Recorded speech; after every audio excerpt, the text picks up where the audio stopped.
I never expected that refusing to lend my space heater to a neighbor would turn into a legal nightmare that would expose years of HOA corruption, fraud, and harassment. But that's exactly what happened when Linda Hoffmann knocked on my door during the worst cold snap Colorado Springs had seen in decades. My name is Oliver Brennan, and I had lived in the Meadowbrook Commons community for exactly 3 years when this whole mess started. I was a software developer who worked from home, which meant I spent a lot of time in my townhouse and had become all too familiar with the petty tyranny of our HOA board. Linda Hoffmann was the president, a 52-year-old woman with that signature haircut that seemed to be a requirement for her type, the kind of blonde, highlighted bob that screamed, "I want to speak to your manager," from a mile away. She drove a white Lexus SUV, always wore too much perfume, and had made it her personal mission to enforce every single HOA rule with the enthusiasm of someone who had finally found purpose in life. It was a Tuesday evening in late January when the temperature dropped to -15 degrees Fahrenheit. The forecast had been warning us about the Arctic blast for days, and I had made sure to stock up on groceries, check my heating system, and dig out my backup space heater from the garage. My furnace was working fine, but my home office in the converted garage got cold, and I liked having the extra warmth while I worked late into the night debugging code for my clients. Around 7 in the evening, there was a sharp, aggressive knock on my door. Not the friendly tap of a neighbor borrowing sugar, but the authoritative rap of someone who expected immediate compliance. I saved my work and headed to the front door, already having a pretty good idea who it would be. Linda had a distinctive knock, the kind that said she considered her time valuable and yours disposable. I opened the door to find her standing there in a puffy white winter coat that probably cost more than my monthly mortgage payment, her face already pinched with irritation despite the fact that I had answered within seconds. "Oliver," she said, not bothering with pleasantries. "I need your space heater. My heating system is acting up and I saw you carrying one into your house last week." I blinked at her, momentarily taken aback by the sheer audacity of the demand. "Hello to you too, Linda. I'm using my space heater. My office gets cold." "Your office?" She said it like I had claimed to need the heater for my pet dragon. "You can work from your living room for a few days. This is an emergency. My furnace stopped working an hour ago, and the earliest anyone can come look at it is Thursday morning." "That's rough," I said, meaning it. A broken furnace in this weather was genuinely dangerous. "But I need my heater. Why don't you call the HOA emergency maintenance number? Or go stay with family until your furnace is fixed?" Her eyes narrowed, and I could see the color rising in her cheeks. The HOA budget doesn't cover individual home repairs, as you well know, and I shouldn't have to leave my home because you're too selfish to help a neighbor in need. "Linda, I'm not being selfish. I'm using the heater. It's mine and I need it." I started to close the door, but she stuck her foot in the gap. "This is completely unacceptable," she hissed. "I am the HOA president. I have done countless hours of volunteer work for this community, and this is how you repay that service." "Your volunteer work has nothing to do with my personal property," I said, keeping my voice level. "Look, I'm sorry about your furnace, but you need to find another solution. There are stores still open.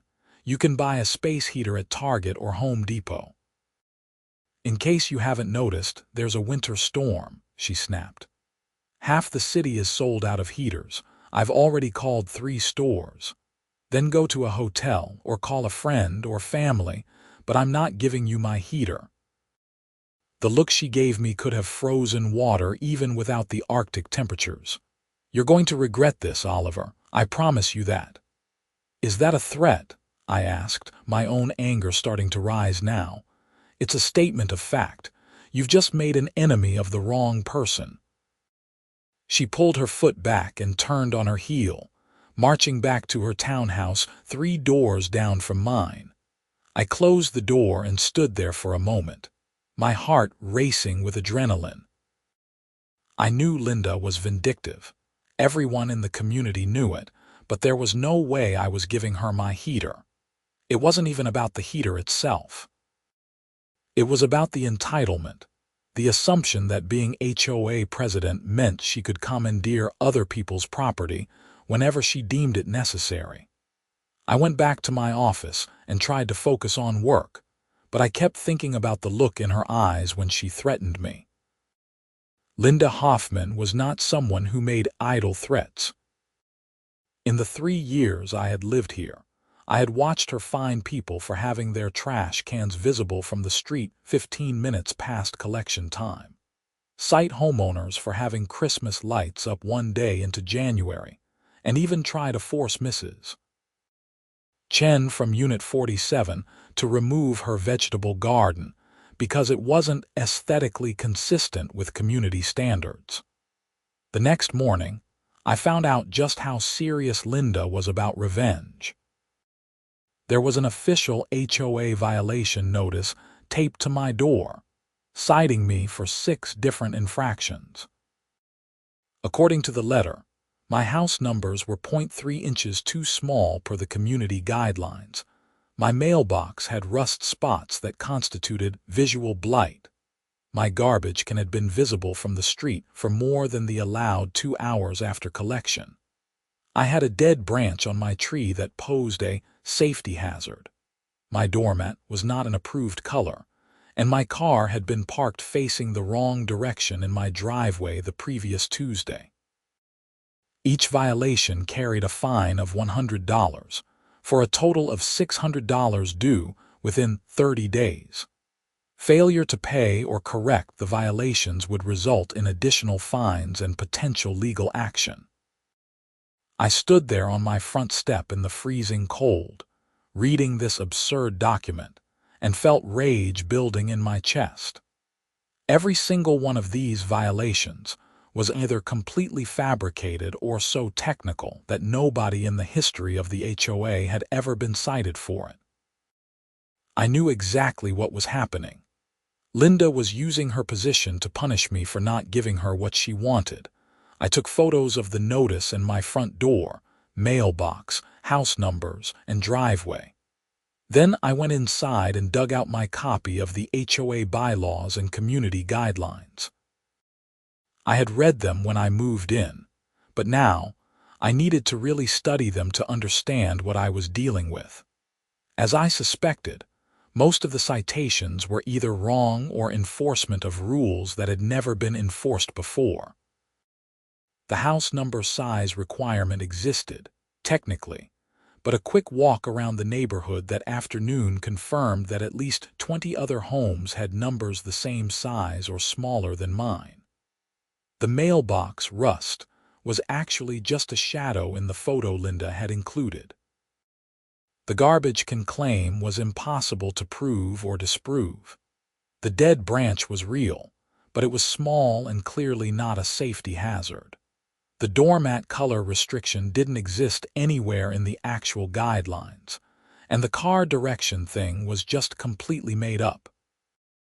I drafted a formal response letter, citing specific sections of the bylaws, and including my own photos as evidence that the violations were either false or selectively enforced. I delivered it to the HOA management office the next day, a small storefront office in a strip mall about 2 miles from our community, where a property management company handled the administrative work for several HOAs in the area. The woman at the desk, a tired-looking woman in her 30s named Rebecca, looked over my letter and sighed. "Let me guess. Linda Hoffmann. That obvious?" I asked. "You're the 3rd person this week with suspicious violation notices from her.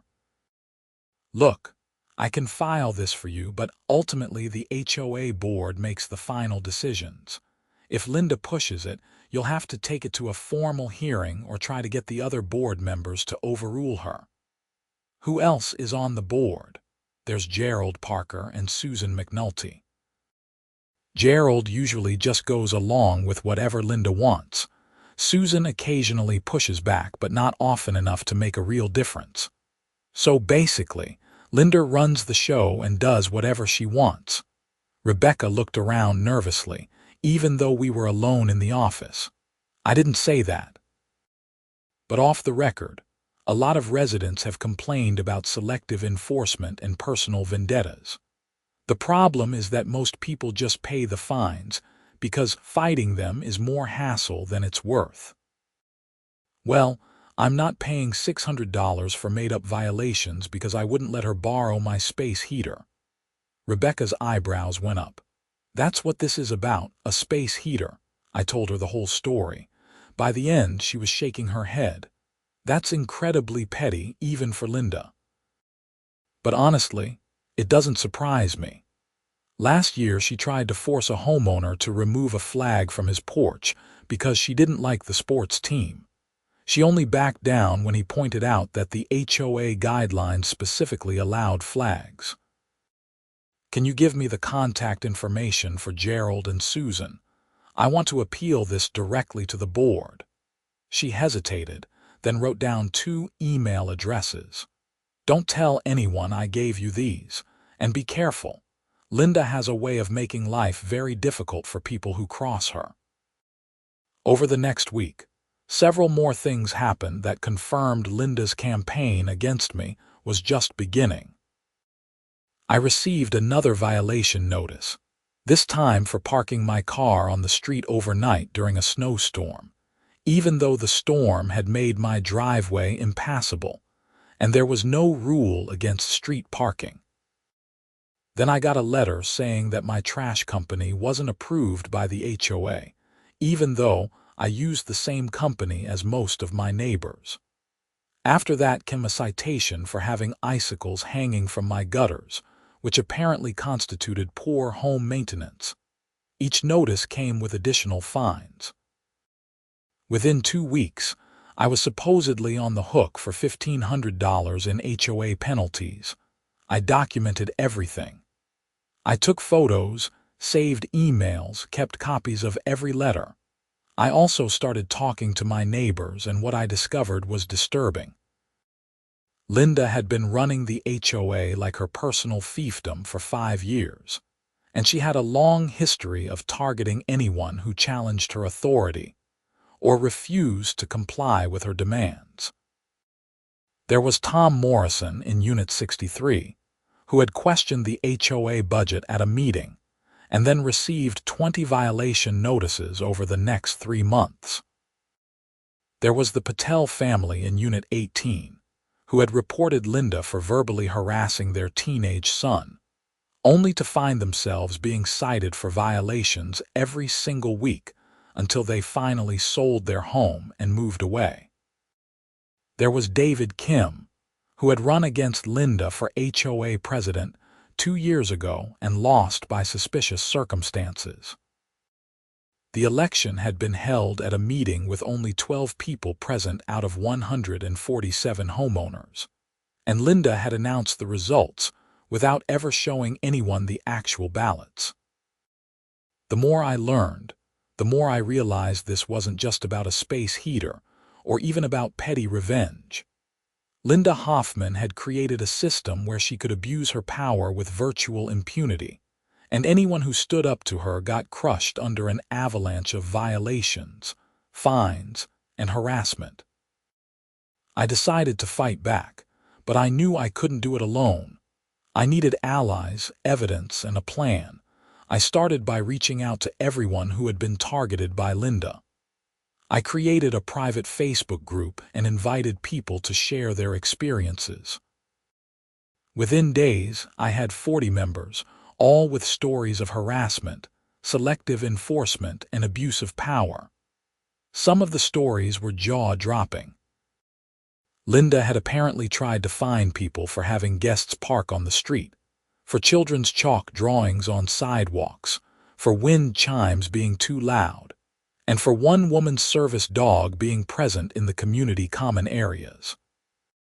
But the more serious allegations were what really caught my attention. Several people claimed that Linda had been using HOA funds inappropriately. The community had reserve funds that were supposed to be used for major repairs and maintenance, but the accounting was vague and Linda refused to provide detailed financial reports. One former board member claimed that Linda had hired her brother-in-law's company to do landscaping work at inflated prices, and had approved the contracts without getting competing bids as required by the bylaws. I reached out to Susan McNulty, the board member who apparently occasionally stood up to Linda. We met at a coffee shop in Colorado Springs, away from the neighborhood. Susan was a sharp woman in her mid-40s who worked as a CPA, which made her perspective on the financial issues particularly valuable. "I've been trying to get access to the detailed financial records for 2 years," Susan told me over coffee. "Linda always has an excuse. The management company has them, or they're being audited, or they're not available in the format I'm requesting. But I'm on the board. I have a legal right to see those records. Why haven't you pushed harder?" I asked. "Because I live there too, and I've seen what happens to people who cross her. I have 2 kids in high school, and I can't afford to have Linda making our lives miserable with constant violations and fines. It's easier to just keep my head down and vote against her when I can without making a big deal about it. What if we could get her removed from the board?" I asked. "What if we could prove she's been abusing her position and misusing funds?" Susan looked at me for a long moment. "You'd need to get the homeowners involved. You'd need evidence, and you'd need to be prepared for her to come at you with everything she has. She's already doing that. I've got $1,500 in bogus fines piling up because I wouldn't let her borrow my space heater." Susan's jaw dropped. "You're the space heater guy. Oh my God, that story has been all over the neighborhood. People can't believe how petty that is, even for Linda." "Well, I'm done being her punching bag. Will you help me?" She took a deep breath, then nodded. "Yes. But we have to be smart about this. Linda has connections with the management company, and she's very good at covering her tracks. Over the next 3 weeks, Susan and I worked together to build a case against Linda." Susan used her position as a board member to formally request financial records, citing her fiduciary duty. When the management company dragged their feet, she sent a certified letter putting them on notice that she was considering legal action. That got their attention, and suddenly boxes of financial documents appeared. What we found was worse than we expected.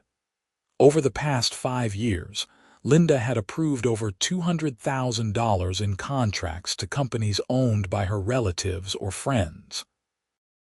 She had paid her brother-in-law's landscaping company $70,000 for work that comparable companies would have charged $30,000 for. She had hired her friend's husband's snow removal service at rates that were triple the market rate. She had approved a roof repair on the community clubhouse that cost $45,000, but when Susan and I went to look at the clubhouse, we couldn't find evidence that the work had ever been done. Even more damning, Linda had been paying herself a salary.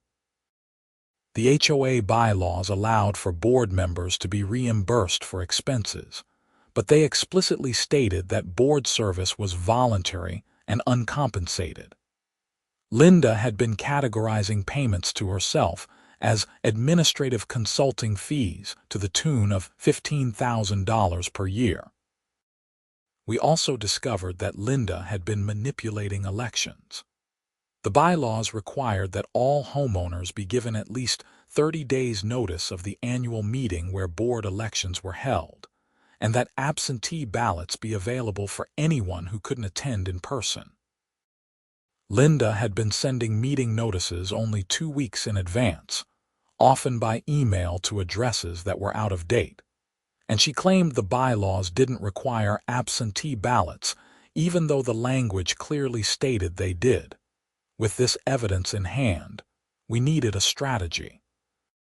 Susan suggested we bring everything to the next board meeting and demand Linda's resignation. I thought we should go bigger and call a special homeowners meeting to vote on removing the entire board and replacing it with new leadership. If we do that, we need to make sure we have the votes, Susan warned. We need at least 74 homeowners to show up or submit proxies. That's a majority of the 147 units. And we need to make sure Linda doesn't find out what we're planning until it's too late for her to sabotage it. We spent 2 more weeks quietly organizing. I used my Facebook group to spread the word, but we kept all the communication private and vetted every new member carefully to make sure Linda didn't have spies in the group.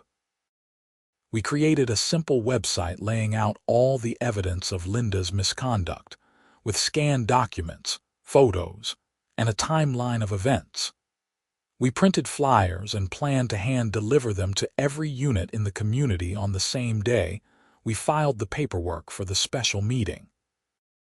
During this time, Linda continued her harassment campaign against me. I received 3 more violation notices, including one claiming that my front door color was not an approved shade of red, even though I had painted it using the exact color specified in the HOA guidelines and had the paint receipt to prove it. The fines now totaled $2,300. But I also noticed that Linda was having problems of her own.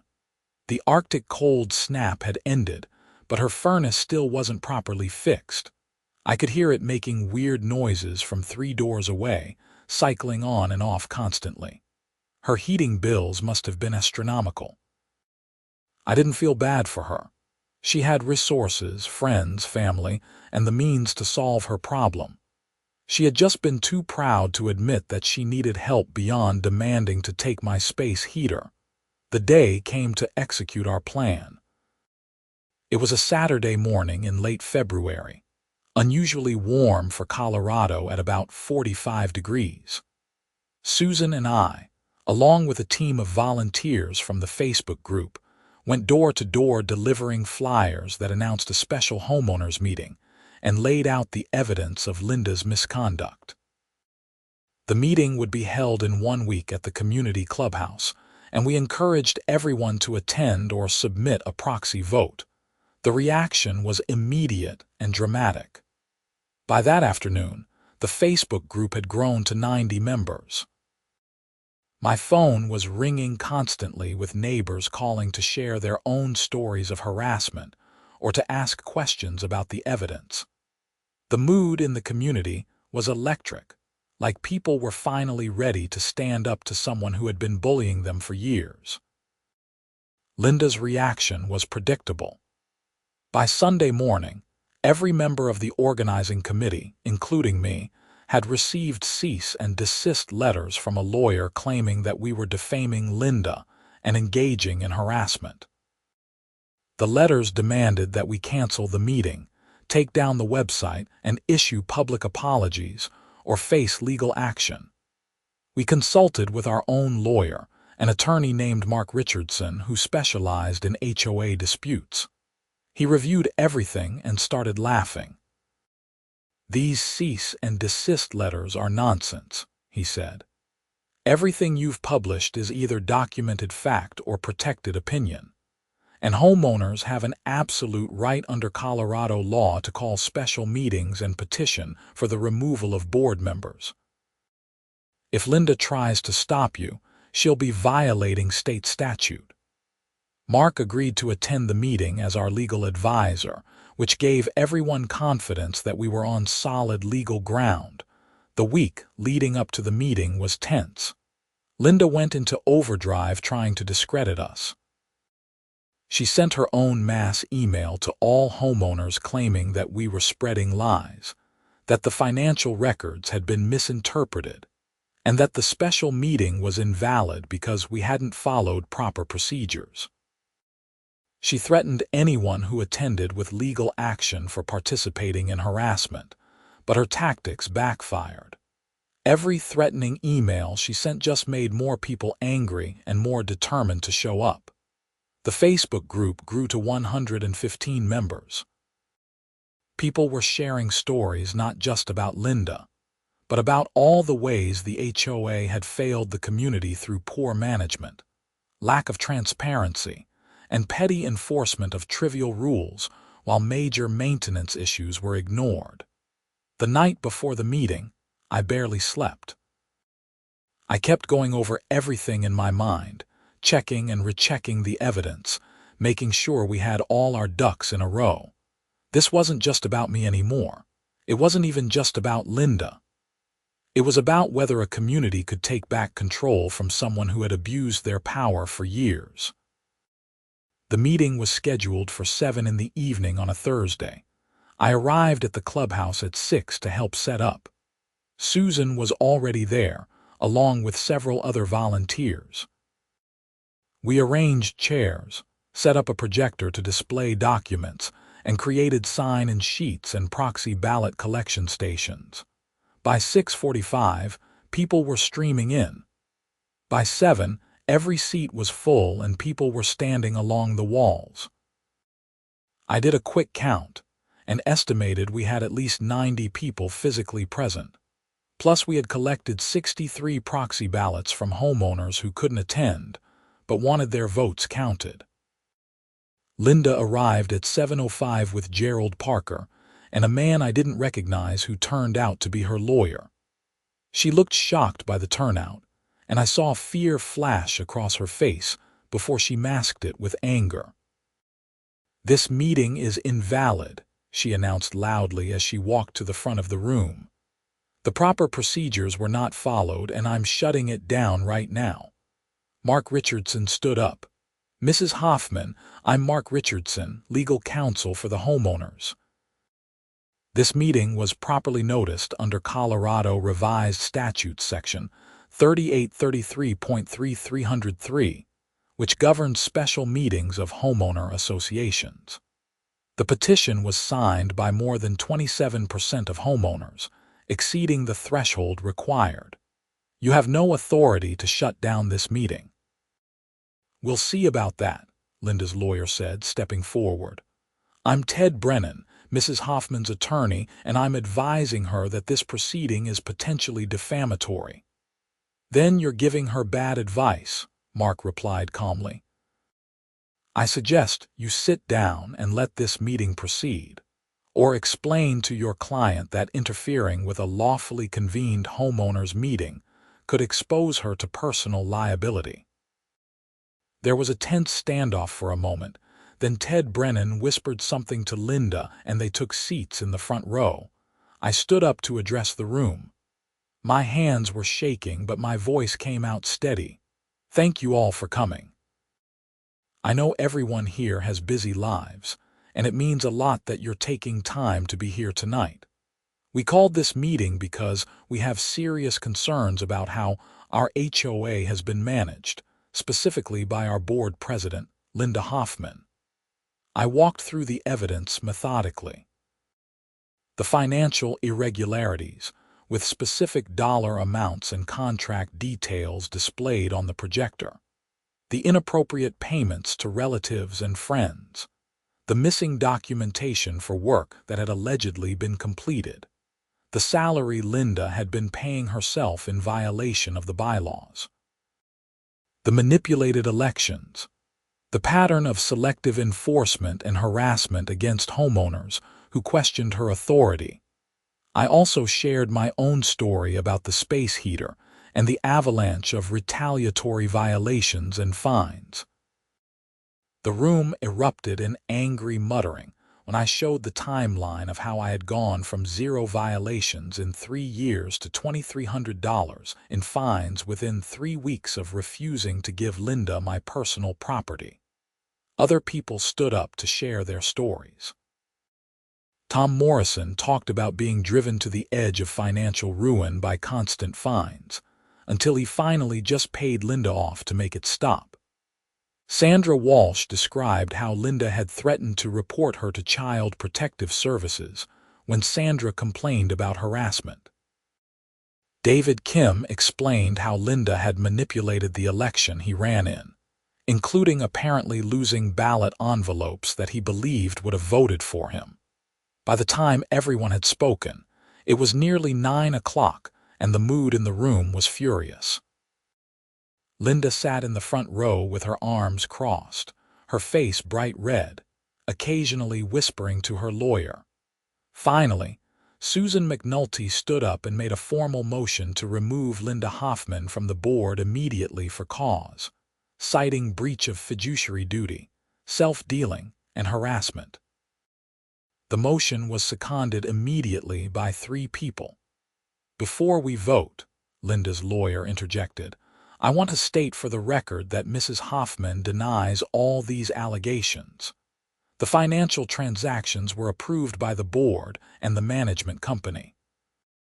The violations issued to Mr. Brennan and others were legitimate enforcement of community guidelines. And Mrs. Hoffmann has devoted countless volunteer hours to this community, only to be subjected to this witch hunt because she dared to enforce rules that people didn't like." "The evidence speaks for itself," Mark Richardson responded, "and this community has the right to decide who represents them. We voted. Of the 93 people physically present, 91 voted to remove Linda from the board. Only Linda herself and Gerald Parker voted against it. When we counted the proxy ballots, the final tally was 143 votes in favor of removal, 4 against. Linda stood up, her face twisted with rage. "This is illegal. I'm going to sue every single one of you. You have no idea what you've just done." "Actually, Mrs. Hoffmann, you should be more concerned about what you've done," Mark Richardson said. "Based on the evidence presented tonight, I'm advising the Homeowners Association to file a formal complaint with the Colorado Attorney General's office regarding your financial conduct, and to consider civil litigation to recover the funds you've misappropriated." "I haven't misappropriated anything," Linda shouted. "Then you won't mind a full forensic audit of the HOA finances," Susan said, "which is what I'm proposing we authorize tonight." "We voted on that too, and it passed unanimously among everyone, except Linda and Gerald, who had also been voted off the board moments later." Linda stormed out of the clubhouse with her lawyer following behind, making threats about lawsuits and criminal charges for defamation. But she was done, and everyone in that room knew it. Over the next 3 months, the new board that we elected that night, which included Susan as president and me as treasurer, worked to clean up the mess Linda had created. We hired a forensic accountant who confirmed that Linda had improperly diverted approximately $235,000 in HOA funds to herself, her relatives, and her friends through various schemes. Some of it was inflated contracts, some was for work that was never actually performed, and some was just straight-up payments to herself disguised as consulting fees. We filed a detailed complaint with the Colorado Attorney General's office, and also filed a civil lawsuit against Linda to recover the stolen funds. We turned over evidence to the Colorado Springs Police Department as well, since some of what Linda had done potentially crossed the line into criminal fraud and embezzlement. All of the retaliatory fines Linda had issued, including the $2,300 she had tried to stick me with, were voided by the new board. We also refunded fines to several other homeowners who had clearly been targeted for harassment. The criminal investigation took time, but eventually, in late July, Linda Hoffmann was arrested and charged with theft, embezzlement, and fraud. The charges were serious, Class 4 felonies under Colorado law, carrying potential sentences of 2 to 6 years in prison and fines up to $500,000. The arrest was deeply satisfying, not because I enjoyed seeing someone's life fall apart, but because it validated what all of us had known. Linda had been a bully and a thief who had abused her power for years, and she was finally being held accountable. The civil case moved faster than the criminal case. Linda's lawyer tried to argue that everything she had done was authorized by the board and the management company, but the evidence was overwhelming. The management company, facing potential liability themselves for failing to catch or report Linda's misconduct, agreed to testify against her. Gerald Parker, the former board member who had rubber-stamped all of Linda's schemes, also cooperated in exchange for not being charged himself. By September, Linda agreed to a settlement. She would repay $200,000 to the HOA, which was most of what she had taken, though some of it was gone and probably couldn't be recovered. She also agreed to resign from any position of authority in any homeowner association permanently, and to drop all her countersuits and claims against me and the other organizers. The criminal case went to trial in November. I attended some of the proceedings, curious to see how it would play out. Linda's defense was that she had simply been doing her job as HOA president, making decisions she thought were in the community's best interest, and that any financial irregularities were honest mistakes or misunderstandings. The prosecution demolished that argument. They showed the jury emails where Linda had explicitly discussed hiding information from other board members. They presented testimony from contractors who said Linda had demanded kickbacks in exchange for awarding them HOA contracts. They showed the pattern of harassment and retaliation against anyone who questioned her, including playing a recording of a voicemail Linda had left for Tom Morrison where she explicitly said, "Pay me what I want or I'll make your life hell." The jury deliberated for less than 4 hours before returning guilty verdicts on all counts. The judge sentenced Linda to 4 years in prison, with eligibility for parole after 2 years, plus full restitution of any remaining stolen funds and 5 years of probation after release. Standing in that courtroom and hearing the sentence, I felt a strange mix of emotions. Relief that it was finally over, satisfaction that justice had been served, but also a kind of sadness that someone's life had spiraled so far out of control over what started as petty power trips and escalated into serious crimes. I thought back to that freezing night in January, when Linda had knocked on my door demanding my space heater. If I had just given it to her, none of this would have happened. She would have continued running the HOA like her personal fiefdom, stealing from the community, harassing residents and facing no consequences. But I hadn't given her the heater. I had said no to someone who wasn't used to hearing that word, and her retaliation had been so excessive and so sloppy that it exposed everything she had been doing for years. In a weird way, my refusal to be bullied over something as simple as a space heater had saved the community from a corrupt tyrant. Life in Meadowbrook Commons improved dramatically after Linda's removal. The new board implemented transparent financial reporting, competitive bidding for all contracts, and fair, consistent enforcement of community rules. We eliminated the most petty and pointless regulations, and focused on maintaining the property and serving the homeowners, rather than controlling them. I ended up serving as treasurer for 2 years before stepping down to focus more on my work and personal life. Susan continued as president and did an excellent job rebuilding trust and creating a functional community organization. As for Linda, I heard through the neighborhood grapevine that her husband divorced her while she was awaiting trial, and she lost her house in the settlement. She ended up serving 2.5 years before being released on parole. I don't know where she went after that, and honestly, I don't care. She was no longer my problem or my community's problem. The whole experience taught me some important lessons about standing up to bullies, the importance of documentation, and the power of community organizing.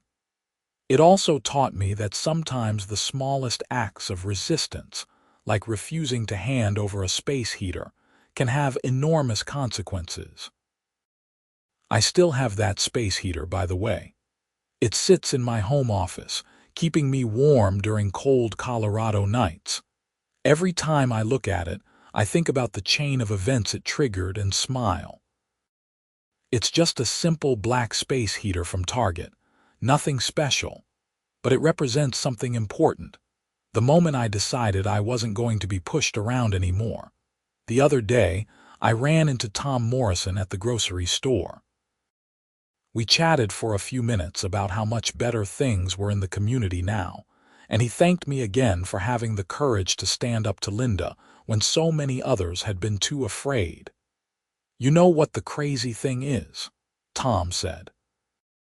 "If she had just been decent to people, if she had asked nicely for help with her furnace instead of demanding you give her your property, you probably would have helped her figure something out."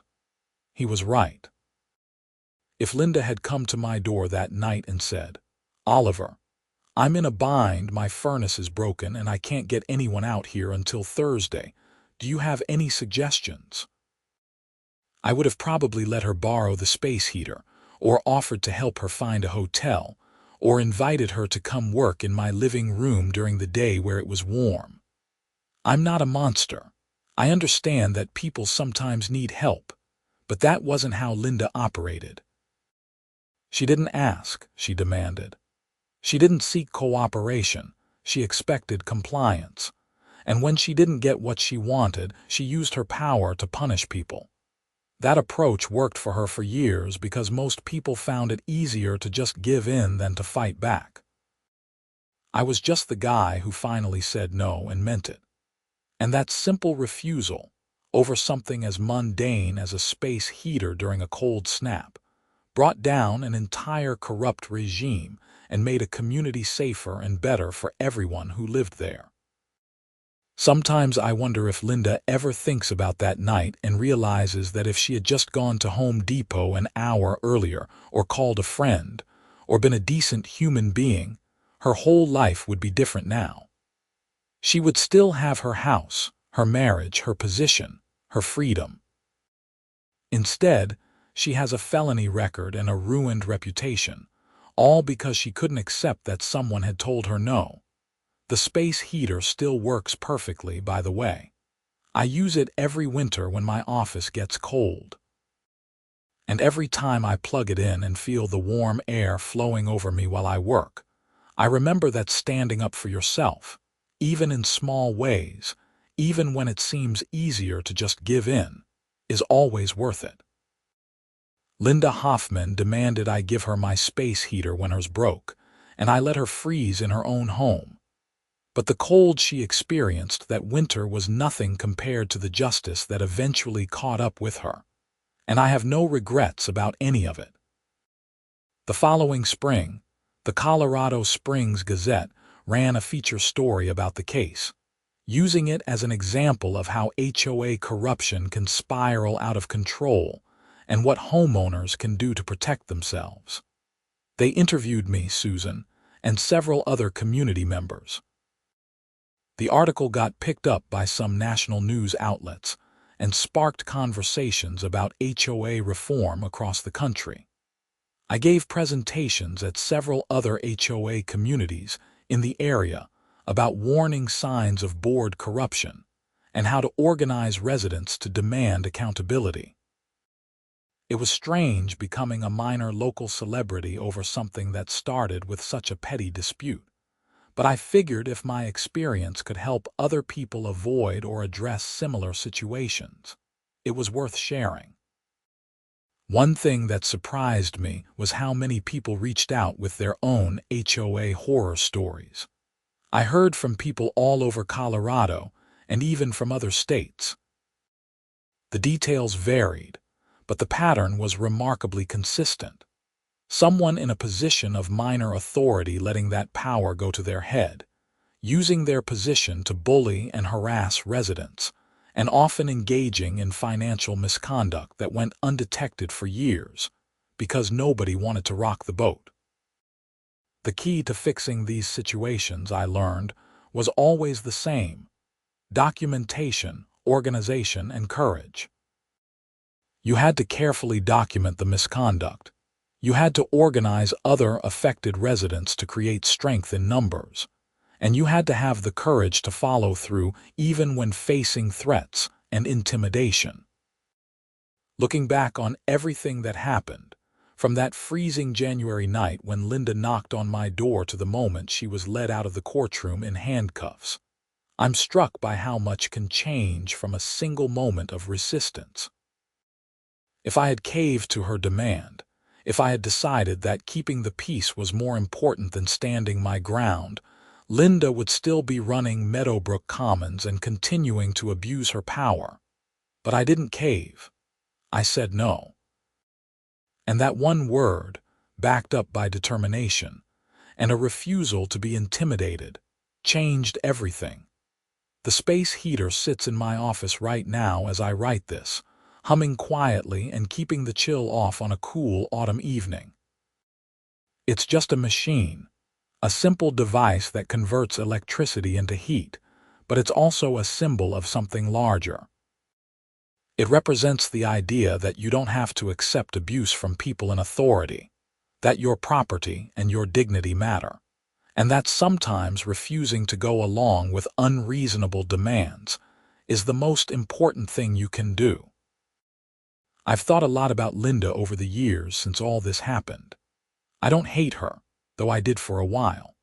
Mostly, I feel a kind of sad bewilderment at how someone could throw their entire life away over such petty grievances and small-scale theft. She could have been a good HOA president if she had wanted to serve the community instead of herself. She could have been respected instead of feared. She could have made friends instead of enemies, but those weren't the choices she made. She chose power over service, control over cooperation, and revenge over forgiveness. And those choices led her exactly where they were always going to lead, to ruin. As for me, I'm still living in Meadowbrook Commons. My townhouse is warm in winter, thanks in no small part to my faithful space heater. The HOA is functional and fair. The community is peaceful. And I've learned that sometimes the best thing you can do is stand your ground, document everything, and refuse to be bullied. That's the real story of how an HOA Karen demanded I give her my space heater, how I let her freeze in her own home, and how that simple act of resistance exposed years of corruption and abuse. It's a story about the importance of saying no to unreasonable demands, about the power of community organizing, and about how justice can prevail when people are willing to fight for it. And it all started because I refused to give up a $40 space heater from Target. Sometimes the smallest things matter most.